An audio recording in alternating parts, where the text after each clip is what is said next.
नमस्कार, मैं मीरा श्रीवास्तव पुनः उपस्थित हूँ आप सबके समक्ष।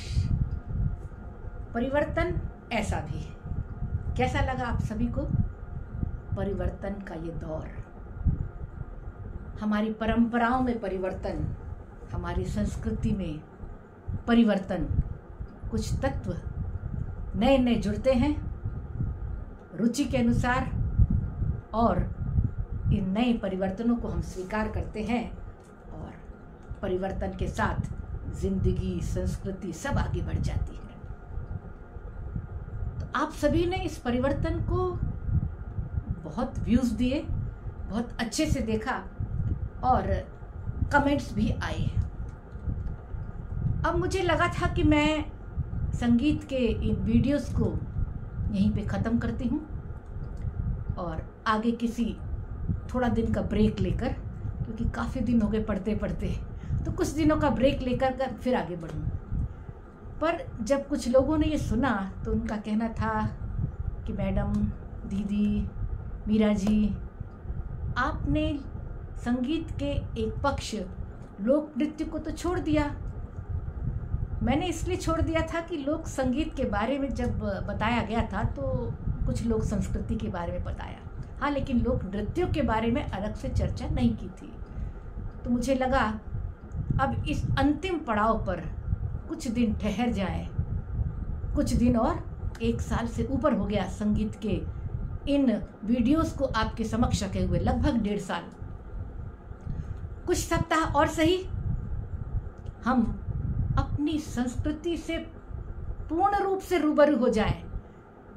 सच में हमारी संस्कृति कितनी सारगर्भित, कितनी संपत्ति वाली, कितनी संपदा हमारे पास है, सांस्कृतिक संपदा कितनी अधिक है हमारे पास, ये हम लोक संस्कृति के माध्यम से ही जान सकते हैं।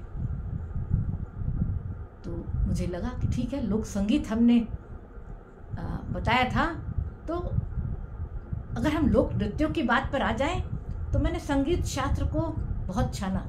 हालांकि इसमें संगीत के संबंध में ज़्यादा दिया है, फिर भी क्योंकि गायन, वादन और नृत्य इन तीनों से मिलाकर संगीत बनता है, तो उसमें नृत्य के बारे में भी काफ़ी कुछ दिया गया है।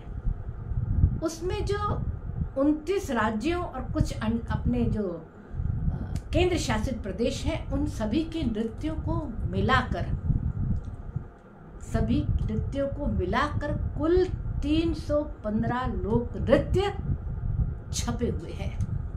अब आप समझ लीजिए कि इन 315 नृत्यों को यदि मैं, लोक नृत्यों को यदि मैं आपके समक्ष पेश करूं तो फिर 1 साल लगने वाला है। तो मुझे लगा कि ऐसा करते हैं, हर प्रदेश के कुछ जो प्रमुख है वो मैं आपको बता दूं, और जो सबसे प्रमुख है उस 1 या 2 नृत्यों को लेकर अपनी इस अपार संपदा के कुछ फूल, कुछ खजाने, कुछ सुनहरे सिक्कों को आप सभी के समक्ष प्रस्तुत करूं।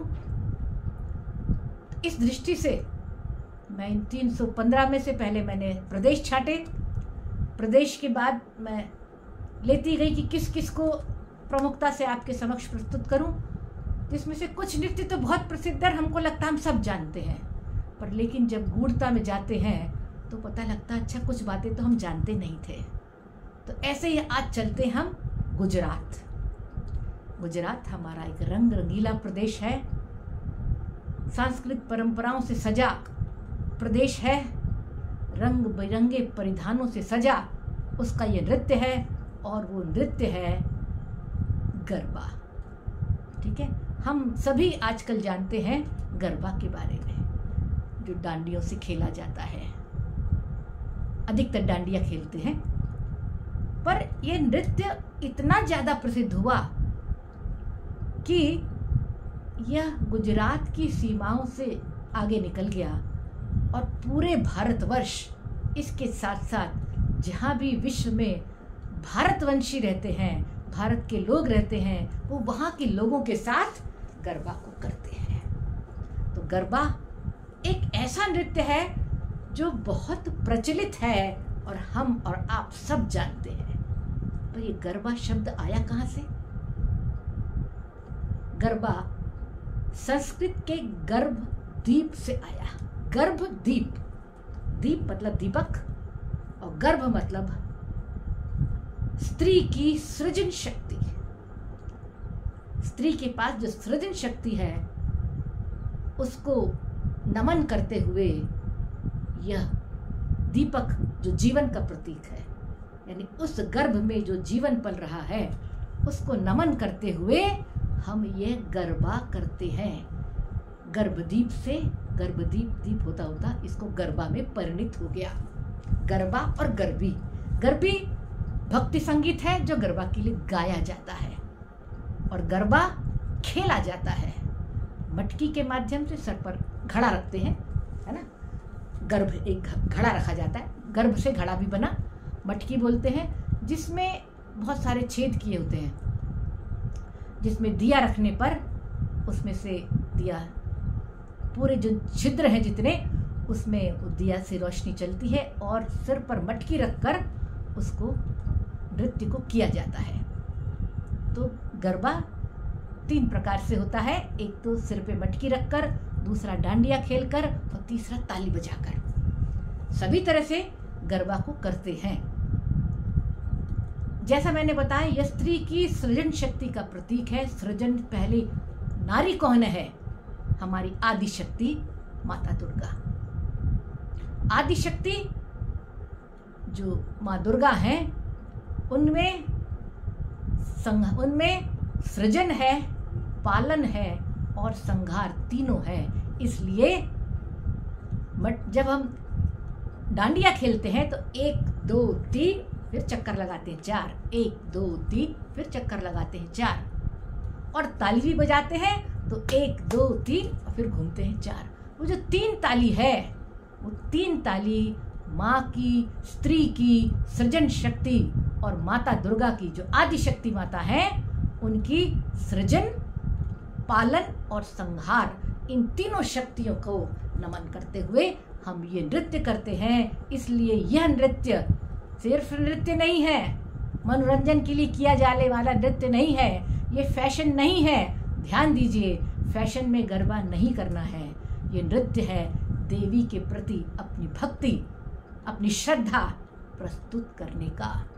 इसके साथ साथ कभी कभी ऐसे बोलते हैं कि 3 जो हम बजाते हैं, चाहे वो ताली हो और चाहे वो टिपरी हो यानी डांडिया हो, वो ब्रह्मा विष्णु महेश इन त्रिदेवों को भी नमन करने का हमारा ये तरीका है। तो स्त्री की जो सर्वश्रेष्ठ शक्ति है वो सृजन है। इस पृथ्वी पर, इस धरा पर कोई सृजन करता है तो उसको धारण करता है, उसको पालन करता है, तो वो स्त्री है। इसलिए स्त्री की सृजन शक्ति और माँ आदि शक्ति जो इस सृजन शक्ति के प्रतीक भी हैं और हमारे पालनकर्ता भी हैं, हम उनको ये भेंट देते हैं। इसलिए डांडिया किया नहीं जाता, डांडिया खेला जाता है श्रद्धा में। मंदिरों में, विशेषकर गुजरात में, मध्य प्रदेश के वो भाग, मालवा के वो भाग जो गुजरात से सटे हुए हैं, वहाँ भी 9 जो साल के 9 दिन आते हैं, विशेषकर शारदीय नवरात्र के, उन दिनों में गरबा 9 दिनों तक खेला जाता है। और जो भी मंदिर के दर्शन करने आता है, अगर वहाँ कोई गरबा आयोजित नहीं है अलग से, विशेषकर आजकल तो बहुत स्टेज बन के करते हैं ना, तो भी उस प्रांगण में, मंदिर के प्रांगण में ढोल बजता रहता है और दर्शन करने वाले आते हैं, डांडिया उठाते हैं और एक चक्कर लगाकर जाते हैं। यह जैसे हम आरती लेके, है ना, अपने सर पर आरती लगाते हैं, है ना, सब कुछ सकुशल रहे, हमको यह आशीर्वाद मिले ईश्वर से, ऐसे ही डांडिया करके हम ईश्वर से, माँ से उस आशीर्वाद को प्राप्त करते हैं। और डांडिया खेल कर, डांडिया कर कर, चाहे मटकी से करें चाहे ताली से करें, हम अपनी श्रद्धा को, अपनी भक्ति को माता के चरणों में प्रस्तुत करते हैं। ये है 9 दिनों तक किया जाने वाला गरबा, जो पूरे विश्व में जाना जाता है अपने जोश के लिए, अपने वादन, जो जोर से ड्रम बजते हैं, ढोल बजते हैं, उसके लिए, और जिस जोश से हम नाचते हैं, जिस रंग रंगीले परिधानों को हम पहनते हैं, उसके लिए ये सारे विश्व में आज इसकी पहचान बन गई है। इसीलिए यूनेस्को ने भी इसे अपनी अमूर्त जो देखी नहीं जा सकती, अमूर्त जो संस्कृति है, उसकी अनुसूची में इसको स्थान दिया है।